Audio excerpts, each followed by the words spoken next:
নমস্কাৰ বন্ধুসকল, আজি দেওবাৰ আৰু আজি মই আপোনালোকৰ বাবে এটা সৰু কিন্তু অত্যন্ত গুৰুত্বপূৰ্ণ টিপছ লৈ আহিছোঁ। আপোনাৰ বীমা পলিচি বছৰত এবাৰ ৰিভিউ কৰক। বহু মানুহে পলিচি লয় কিন্তু পাছত কেতিয়াও খুলি চায়নে?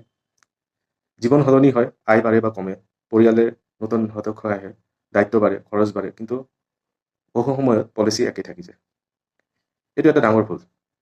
যদি আপুনি ৰিভিউ নকৰে, কভাৰ কম হৈ থাকে, নতুন প্ৰয়োজন পূৰণ নহ'বও পাৰে, পুৰণি পলিচি যথেষ্ট নহ'ব পাৰে, ফলত বিপদৰ সমস্যা হয়। পলিচি ৰিভিউ কৰোঁতে কি চাব? চামশ্বেয়াৰ যথেষ্টনে? নমিনি ডিটেইলছ ঠিক আছে কি নাই? নতুন এড অন লাগিবনে? ফেমিলি মেম্বাৰ্ছসকলে কভাৰ হৈ আছেনে?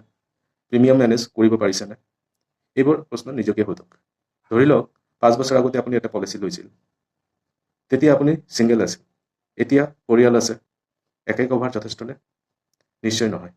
বন্ধুসকল, বীমা এটা এৰাৰ লৈ থোৱা বস্তু নহয়, ই এটা চলমান প্ৰক্ৰিয়া। বছৰত এবাৰ ৰিভিউ কৰিলে আপুনি বহুত ডাঙৰ সমস্যা এৰাব পাৰে। আপোনাৰ পলিচি ফ্ৰী ৰিভিউ কৰিবলৈ আজিয়ে মোক হোৱাটছআপ কৰক। মোৰ হোৱাটছআপ নম্বৰ 9435006816। ভিডিঅ'টো ভাল লাগিলে লাইক আৰু শ্বেয়াৰ কৰক। ধন্যবাদ।